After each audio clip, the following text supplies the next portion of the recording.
Are you thinking about selling your home in this market, or literally anything for that matter? Well, then this is the video for you. I'd like to welcome you to Wisdom Wednesdays. We're going to have some fun and make you some money. My name is Rennie Thomas. I'm a real estate agent here in Fresno, California, and this is what I have for you guys this month. Before we get into it, I'd like to dedicate this video to a very special man in my life, my grandfather, Arsen Marsubian, who a lot of you guys might know him as Papa Sub. First, we need to establish your motivation for selling. Are you needing to be out of that home as fast as possible, so you're looking for the offer with a quick close? Are you in sort of a money pinch, so you're looking for the highest and best offer? Is the home in bad shape and in need of repairs, so you'll be looking for the offer without inspection or appraisal contingencies? The reason for selling should be the driving force in the offer that you accept so that it sets you up in the best way possible for the future. Second, we have to understand how buyers determine value. And throwing it back to high school economics in Mr. Crow's class, we know that they're going to comparison shop.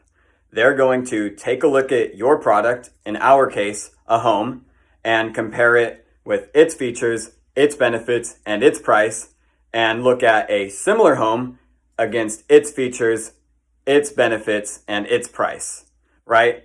So to really understand and grasp this concept, what I like to do is play a little game with my sellers, right? I like to tell them that imagine that you're going to go buy a car for $40,000 and you're going to go to dealership A and they have that exact car that you want for $40,000. Now, you're going to be a smart buyer and you're going to go take a look at dealership B, who has the same exact car that you want for $40,000, except it's got the full premium package. I'm talking leather seats, moonroof, heated steering wheel, big navigation system, the whole shebang, right? Which one has more value? Both are $40,000, right? It's going to be dealership B. So now what you're going to go do is you're going to go take a look at dealership A again, and they're going to cut that price from $40,000 to $30,000. Now, which one has more value, dealership A or dealership B? Well, that all depends on the buyer. Are they looking for the best price, or are they looking for the best features and benefits? Third, and probably the most important step, is determining how you're going to price your property. I like to look at property pricing models as a triangle, levels 1, 2, and 3. I'm going to start off with the worst way to price your property and then go down to the best way to price your property. Now, worst way is what I like to call needle in the haystack pricing. And it's what actually a lot of people do because it sounds like the best offer. You think, well, if my house is worth X amount, why don't I try and list it for a little bit above that and leave room for negotiation?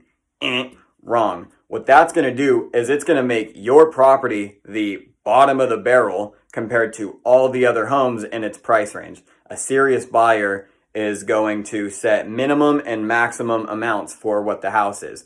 You set it at your highest price point, it's now going to be a part of the minimum amount for the next pricing model. Now, middle is retail. And retail is pricing it at or just above what you think fair value for your house is. And this seems like a pretty good idea, but the problem with it is that there's a lot of fish in the sea, and you now look like every other home on the market that you're trying to compete against. And what's the problem with retail? If something doesn't sell, what does it do? It goes on sale. So you're going to have to reduce that price, and when you do that in the house market, it's like blood in the water, and everybody just comes right after you. Third is auction pricing. Now, this one is my absolute favorite way to go. I'm sure we're all familiar with how an auction works. You take your item, you price it below what you want it to sell at, and you watch everybody in the room bid higher and higher and higher and higher for that specific item. Now, there's one key difference between a normal auction and a real estate auction, which is that nobody has any clue what the next person is willing to pay for that house. So you're forced to take a shot in the dark with your highest and best offer. And what a great listing agent should be able to do is bring in the most exposure, the most buyers to that property, ultimately bringing in the most bids and the highest price. I always tell people that you hire me to market and sell your property. My marketing comes first, right? And in this day and age, when you can see all of the inventory at just the click of a button, I believe that marketing, standing out from the rest of the crowd, is absolutely crucial. So take this information and just run with it, guys, because I think that it will guide you to a successful sale in just about anything. I hope you guys were able to pick out some good nuggets from this video. And remember, as always, real estate, Rennie.